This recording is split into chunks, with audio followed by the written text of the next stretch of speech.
It has been something we have been hearing rumors about for months at this point. It has been something fans have been arguing and pleading for years and years and years. But the day has finally come on the shadows of the biggest day in sports and entertainment at WrestleMania. The news dropped that Endeavor has bought 51% of the shares of World Wrestling Entertainment. Welcome into the Sports Cubicle. I am your host, Mike Mercado, with Devin Tingle, Paul Chivari, and the marvelous one, Dan Marver, throughout the entire show. And it has finally come to fruition. The WWE has new head honchos, and another honcho has come back to power. This comes to us from the Hollywood Reporter. Endeavor's UFC, WWE to merge. Ari Emanuel to serve as CEO. Vince McMahon as executive chair. And we all know that Vince was never not going to come back, was never not going to be the man in charge, was never not going to get the last laugh. It didn't matter any lawsuits because Vince got his $9 billion. Triple H got a $5 million bonus, and WWE is now partners with the UFC. This is a once-in-a-lifetime opportunity to bring together two leading pure-play sports and entertainment companies, says Endeavor CEO Ari Emanuel of the new $21 billion-plus juggernaut.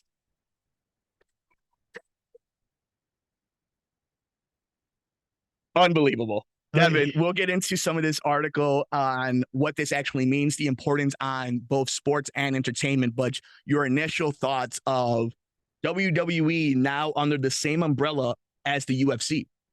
Well, I'll start by saying the positives.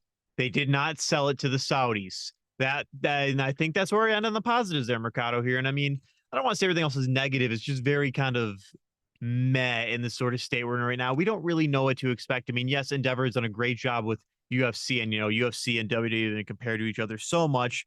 And you think Shane McMahon's still kicking himself for not buying UFC years ago like he wanted to? I don't know if he can kick himself with a torn quad. I'm sorry, Shane O'Mac. But yeah, this was something that back in the early 2000s, Shane was really adamant to telling Vince to buy the UFC. And now we're at a point where Vince is kind of in charge of the UFC. We'll talk about it in a second. Let's actually break it down. This, again, comes to us from the Hollywood Reporter. And I suggest you guys read the entire article from both George Sazali and Anton Blessling. This was on April 3rd. Endeavor's UFC WWE to merge. Ari Emanuel to serve as CEO, Vince McMahon as executive chair. Endeavor Group Holdings and sports entertainment powerhouse WWE made things official on Monday, unveiling a definitive agreement to form a new publicly listed company consisting of two iconic complementary global sports and entertainment brands, UFC and WWE. Endeavor will hold a 51% controlling interest in the new company, with existing WWE shareholders owning a 49% interest. The new company will be led by Endeavor CEO Ari Emanuel as CEO, who will continue in the same role as the remaining Endeavor businesses, which includes talent agency WME and the likes of IMG. So really fast right up there. Not only is Ari Emanuel now in charge of everything Endeavor, this new branch of UFC and WWE, but arguably some of the biggest agencies in the entire network, in the entire industry, in WME and IMG. That's a big deal. That's bigger than the sport, WWE executive chairman and majority shareholder Vince McMahon will serve as executive chairman of the newly created firm, while Mark Shapiro will be president and chief operating officer of both Endeavor and the new company. Dana White will continue in his role as president of the UFC, with WWE CEO Nick Khan holding the same president title as White, but at WWE. The board of directors of the new firm will consist of 11 members who will be appointed at a later date, with 6 to be named by Endeavor and 5 designated by WWE.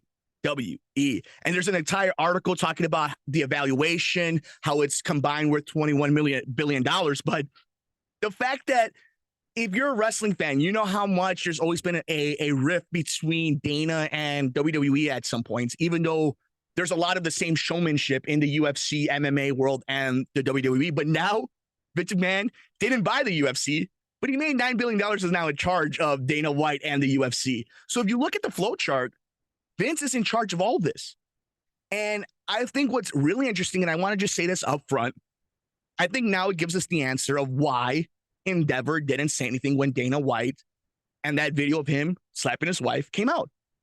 Because they were in the middle of dealing with a $9 billion deal with Vince McMahon, who was in the middle of his own sex scandal and hush money. So that starts adding up a little bit, huh?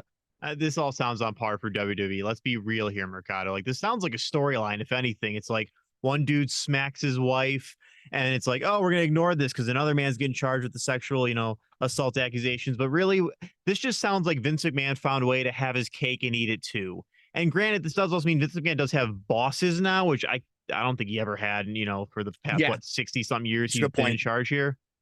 And it's just really going to be interesting to see where this goes here, because we've heard a lot of things about, case in point, a couple of years back, they had this really stupid moment on SmackDown that the Fox executives went to go talk to Vince McMahon, and he was laughing hysterically the entire time. It's like, now we're going to have some bosses, and if they don't like the way the company's doing what Vince is doing, they can pull him out of that position. They can kick him out the door very much here. I mean, he did find a thing, but he's no longer owner here. And I think that's going to really affect a guy like Vince McMahon, a guy who's been in charge for so much, to have less power here. Granted, the guy's in 82, 83? He's 78, and he just signed a 2-year contract in this deal. So it goes to your point where he's got bosses now at the age of 78, and it seems like a little window of his actual time in there. Yeah, and it's just one of those things. It's a 2-year contract. We'll see if he retires once he hits 80. But just again, it's like, I thought for sure Vince was looking to sell to retire because, just he's an old dude. But, as every professional wrestler said, he is going to be the man who dies in the chair. This could change now that he finally has bosses here. But it's going to be very interesting, because another thing I heard about this is one of the things Vince McMahon wanted was creative control at WWE.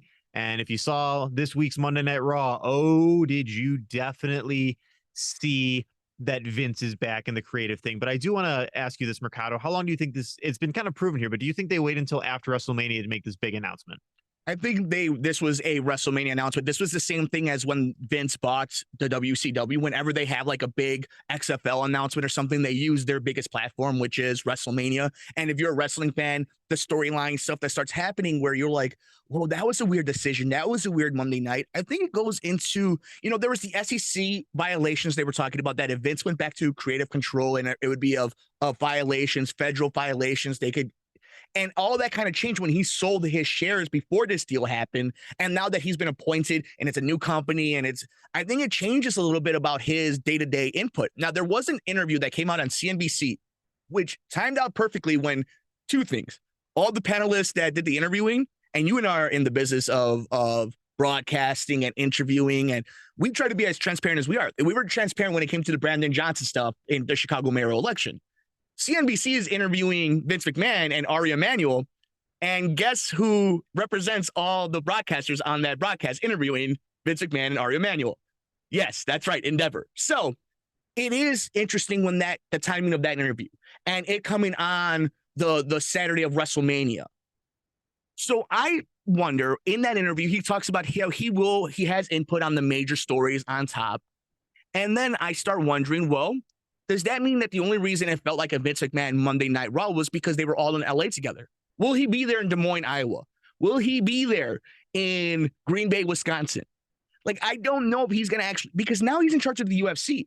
So if Endeavor comes up to him and they're like, Vince, yeah, I know you have Backlash coming up. You guys already have Bad Bunny. Trips has got that.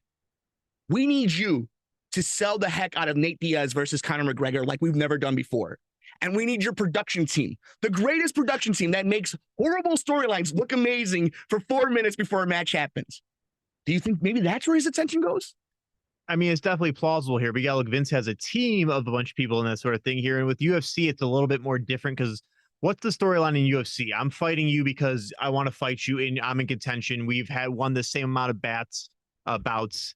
I can win to go for the title match. Really, what is the story to a UFC fight other than these are two guys pummeling just to get that big belt at the end? Well, I'm glad you bring that up, because, obviously I've worked with the UFC. I've had great relationships with a lot of the fighters in Bellator and in the UFC. But one thing you do know is sometimes it's, and for lack of a better word for the average public, it's boring when it's just two good fighters fighting for a belt. Sometimes you need the Conor McGregor. Sometimes you need the S talker, right? And I think there's only so much promotion that the UFC and ESPN and Endeavor know how to do, even though they do great product. But now imagine WWE's production team specifically. The people who made Omos versus Brock Lesnar look like an actual awesome matchup opening up WrestleMania, which ended up being a bad match, right? But like they did a great job of making it seem like this was a crazy storyline for 17 months when it was like 3 weeks. Now imagine them doing that for a John Jones versus Francis Ngannou heavyweight championship fight. Well, first off, I don't have Peacock Premium Plus, so I didn't see any of the hype patches during WrestleMania. Fair enough. We got paying $10 or $5. F that. We'll get to that in a second too about PL Lisa pay-per-views, but continue. Just, it'll be very interesting to see there because again, there is no storyline there unless you can just. The only thing I can think of is the Hall of Fame hype packages, like it's like boom, they show the clips of them fighting with people talking about them, and that's the only way I think you could really hype up that UFC sort of thing here. And I mean, this is going to be, I hope this be a good thing because this sounds like something to create more jobs in media in the UFC and WWE or just for Endeavor as a whole. But I'm a realist. We live in America. F more jobs. We want as little people as possible, save as much profit. That's a different story for another day. But it's true. Like, I mean, in the dream world, it's because people are getting more jobs, more creatives are getting more jobs, more athletes are making more money. The truth of the matter is the UFC sold for $4 billion when Endeavor bought it, and now is worth $12 billion. Yet the fighters aren't getting paid a lot of money. So I don't think wrestlers are going to get paid anymore. They are able to, I believe, make more money over time through sales and through tours and whatnot. For MMA fighters and coaches, it's more one lump sum, and then the sponsorship. So that's something that kind of goes into the PLE, the premium live events for WWE, and pay-per-views for UFC. UFC obviously is on ESPN Plus, but in order to watch a pay-per-view, you have to pay per view on the actual app itself. So you're spending $9.99 and then another $60 to watch the pay-per-view. Does that happen when this Peacock deal ends for WWE? Are you paying for an app and then paying for a pay-per-view? Because it's another 5 years, I believe, around there. So where does that leave? Where does that go into? Is it going to be one magical app? Now, I'll tell you this much. If Endeavor says for $15 a month, you get every WWE pay-per-view and the library, and you get every UFC pay-per-view and the library for $15 a month, I'll sign up right now. That's a value. But if it's $15 a month, and then you got to pay for the pay-per-view, I don't know if anybody's going to swing for that. And that was my initial thought reaction. I'm like, our WWE pay-per-view is going to be back and they're going to be like $99 a view here. And the whole reason the WWE network was created is because pay-per-views weren't selling at all here. Mm-hmm. And then I'm pretty sure the Peacock deal was so we can sell. Let's go branch out. That's why you can buy WWE t-shirts on fanatics.com right now. It's, the licensing's crazy for them. Yeah, I know they're all over the place right now. This is all just so they can sell the heck out of this place. But it's just be very interesting to hear what's going to go on now. It's like, is the Peacock deal going to, continue to stay afloat? I don't know how much money they're going to be making off this. Is Endeavor going to make their own streaming service? Because, everyone wants to do that. The streaming wars, South Park did a great job predicting that one for us. Mm-hmm. And I really hope not, because, I enjoy WWE, but I don't enjoy paying a lot of money to have to watch a live event. Definitely, the library's nice every now and then, but I like my $5.99 a month. I don't pay for, Peacock Premium Plus. Try saying that 3 times fast. No kidding. Don't do it on the radio, though. But yeah, the thing is, like, I also get other, there's other shows and movies and stuff with that makes Peacock Premium, not Premium Plus, work really great for me here. So it's going to be a very interesting thing here because we all know UFC knows how to sell. What is the lowest selling UFC pay-per-view though? These things always seem to sell out, because there's bars that rent it out. There's my uncle owns a Buffalo Wild Wings. He has to pay like $300 for like UFC pay-per-view, but they draw on like, $1,000 that night just for people coming to see. Are they going to are they going to try and make WWE like a UFC thing that you can get it streamed in bars and all that and such? I don't know. You rarely see that. I don't know if you ever see that. I don't know if you maybe in theaters and some like bars, selective bars do it, but you bring up the good point of bar revenue for a lot of these companies. And I do think that they have lost a little bit of that from the heyday, back when I was in college, like in 2008. From that period of like the Tito Ortiz, Chuck Liddell, all the way to the Brock Lesnar's and, whoever it is, just to think about the GSPs and all these different cats that at that time, it was a hot commodity. You wanted to go watch the UFC at Buffalo Wild Wings at the bar. Now it's a little bit different because of the app aspect of it. And it's a little bit easier to get pay-per-views, which is funny because I actually thought it was easier on demand than it is now on the ESPN Plus. But you bring up the great point of the revenues and how it's going to end up affecting so many different outlets and whatnot. And I think what's really interesting, and I want to get your perspective on this, is now these worlds are colliding.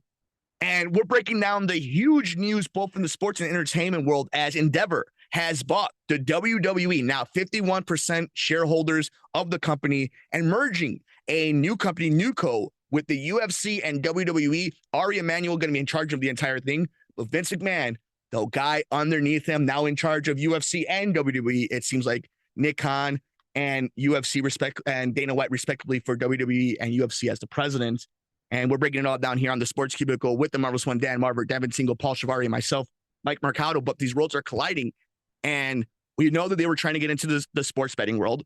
I don't know how much validity that's going to have now because they've been sold. So now that maybe they're just like, all right, well, we can't make any more money off of this. So, well, they did have their DraftKings deal. They have their DraftKings deal, which is a great lucrative deal to begin with. So, like, I don't know if they're in a hurry to start doing all this other work and starting to have to hire these other companies to keep secrecy and stuff. You've already sold for $9 billion. You have a big mama company now. You don't need to be doing anything crazy.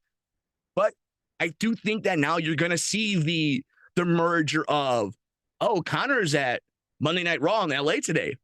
Oh, wait a minute. Roman is at front row of the UFC fight. Why is Brock Lesnar at Power Slap? You see what I'm saying? Like, that's where it starts to make sense. That's when, like, do you do Saturday night at T-Mobile Arena in Las Vegas, UFC 299, and Sunday you have Money in the Bank? Like, do they do that where they rent out one arena and one night is the UFC and one night is the WWE? Do they do that? Absolutely here, but I'm going to tell you now, Conor McGregor will not be on any Monday Night Raws. If you remember the words he had for a lot of WWE guys that I can't repeat on the air, and I don't think Roman Reigns of the UFC, if you remember his retort to Conor McGregor with words I cannot say on the air here, but there will be definitely some, wrestlers at UFC events, and we've seen that before, and, vice versa. Now that they're, they're sisters, they're brothers in this company. Yeah, you'll definitely see, sister companies. And I think you're definitely onto something there. Hell, it might even be, it's like, all right, we're going to put the octagon down for this ring. And then we're going to have a WWE match, like the turnaround that same night be terrible. But, there's ways they could definitely make it work here. But yeah, I definitely think we will be seeing, I guess what we call Endeavor weekend, where it's like, Friday night SmackDown, UFC, WWE pay-per-view. Or premium live events. That's great. Endeavor weekend sounds like something you would do, right? Like whatever they decide to name the merger, right. Endeavor is going to be the parent company. And then now they have NewCo, which is going to be like what's actually publicly traded. And I wonder, you bring up that point. It's like, yeah, we could see an Endeavor weekend, NewCo weekend, WWE, UFC weekend. Like we could totally see that.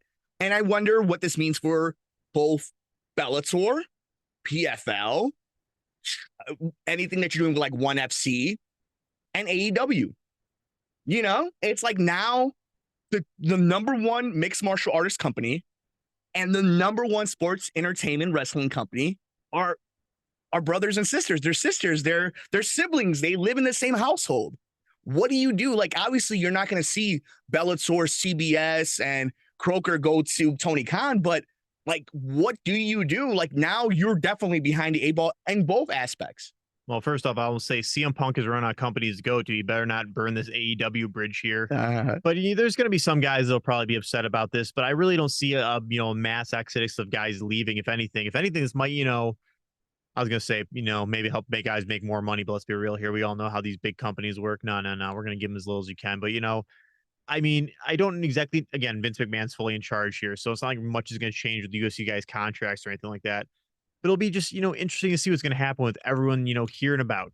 You look at your saying something. Well, I'm so glad you brought this up. So let's say at some point, right? If it was like Khabib, Conor, Masvidal, Colby Covington, Israel Adesanya, anybody, just any one of these guys, and Volkanovski, just anybody, or they finish, they have a great career, they're done, and then WWE's like, oh, cool, come to training school, come to the performance center, we'll be ready for you. And then maybe someone like Gable Steveson, who's like not that good as a professional wrestler, not like his brother Damian, who seems to like have picked it up pretty well. Maybe he's like, oh, well, cool now. Well, it's my same company. They're going to give me $3 million. I'm just going to go train and go to the UFC now. So, like, do you think maybe that's kind of the thing we're not seeing right now? It's like, oh, there's a lot of guys because of the NILs and they're doing these collegiate athletes that are going to be split up. Be like, you know what? You thought you were going to be a wrestler, but you're actually pretty good at this. So you're going to go down this way and you're going to be in Dana White's Contender Series, or you're going to be in the Ultimate Fighter.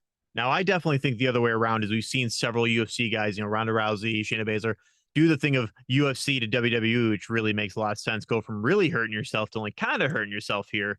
The other way around, I mean, we've seen that with guys like Brock Lesnar, who worked out really good, and we saw it with guys like Bobby Lashley, who made it work really good, Jake Hager, and then there were guys like CM Punk who did not make it work out at all. We don't talk about that sort of thing here. But you do bring up an interesting point that this might be a thing. And I mean, we did see, what was it, Raw Underground, or we had those street fight or shoot fights. That might be something that we see come back as in a different sort of sense here. I mean, it might be a sort of thing like they were talking about bringing back the Brawl for All, if anyone remembers that here. So this could be their next big thing. It's like UFC versus WWE. It's like, you're kidding me, right? And then Gable Stevenson will be the guy who wins it on accident because Vince McMahon doesn't know how to plan a shoot, because you can't plan a shoot. Yeah. And then Gable Stevenson get knocked out by Butterball or Butterbean. Yeah, thank you. There you go, kids. Kids, look up Butterbean on YouTube. As we wrap things up on this segment, as UFC, WWE merged together, two worlds colliding, a very interesting cross-pollination of two fan bases that really are the same fan base. And then it always comes down to the stupid argument of, why am I going to watch grown men in underwear fake fight? I'm like, I hate to burst your bubble, but in combat sports, they've been fixing fights for a long time, my friends. Now, maybe the UFC isn't doing it and modern day boxing isn't doing it, but to think the history of some of our favorite combat sports never did, I mean, they were literally point shaving in some of our favorite national mainstream sports. So I always hated that argument, that bad faith argument with one another. It's like, look, man, the reason why you love MMA is because you love the personality of the dudes about to go in there and beat each other up. Otherwise, you just go watch on street fighting, like otherwise you just go watch Kimbo. But you only cared about Kimbo because once Kimbo was beating people up and you heard his story, like, oh, I could get behind that. Now imagine if Vince McMahon had his hands on the story of Kimbo Slice. That's what I'm saying. That's why this deal, like, and I think we can wrap it up like this. Like, Dana White and Vince McMahon are, in my opinion, not good dudes. Really? Yeah. Brilliant business and promotion men. Great carnies. Not good dudes. And it just goes to show that Endeavor didn't care. Endeavor doesn't care because this is going to make them so much money. Now, you talked about at least it's not the Saudi government buying them, but if you want to be real about it, fans, you still need to hold your favorite sports accountable. And we learn MMA fans. I'm an MMA fan. I've been part of the community forever. We don't hold fighters or the brass accountable. And we've tried to hold Vince McMahon accountable, but when you have that much money and that much connections, it's hard to take a man down when you own the company. But at the very least now, maybe there's going to be some checks and balances. We'll find out. But Dev, your final thoughts on what has been a crazy day, both for sports and sports entertainment.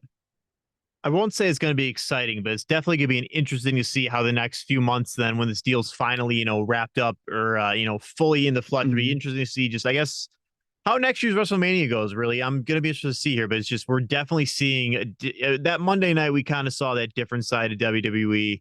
It seemed a little bit older, seemed a little bit, different. And we'll see, I mean, you brought up, things like the Ultimate Fighter. We might see that show come back. We might see, like a tough enough sort of version of which kind of was the Ultimate Fighter. Let's be real here. Well, with WWE production. Yeah, exactly. And we all know if we know anything about WWE, they know how to produce the hell out of anything. They have their own movie studio, for crying out loud. Yeah, no, the XFL, original XFL, the NFL stole ideas from. Oh, absolutely. These people that's what I'm saying. It's an evil genius, and they get a lot wrong. But that's why when they get a lot right, they make a lot of money out of it. So you're right. It may not be good. It may not be bad, but it's going to be interesting because for the first time in our lifetime and a lot of people's lifetime, WWE is not owned by McMahon anymore. And the UFC and Dana White are under the control of Vince McMahon. It's a crazy world. We want to know your thoughts. We're on Twitter at Sports Cubicle TV. The UFC, WWE are now sisters as Endeavor has bought the WWE a combined $21 million market share value for both the UFC and WWE combined. A lot of money made by these two companies over the last few years. Ari Emanuel in charge, and Vince McMahon is the executive chair. Let us know your thoughts on the entire situation on Twitter at Sports Cubicle TV. For the marvelous one, Dan Marver. For Paul Chivari. For the awesome Devin Tingle, I'm Mike Mercado.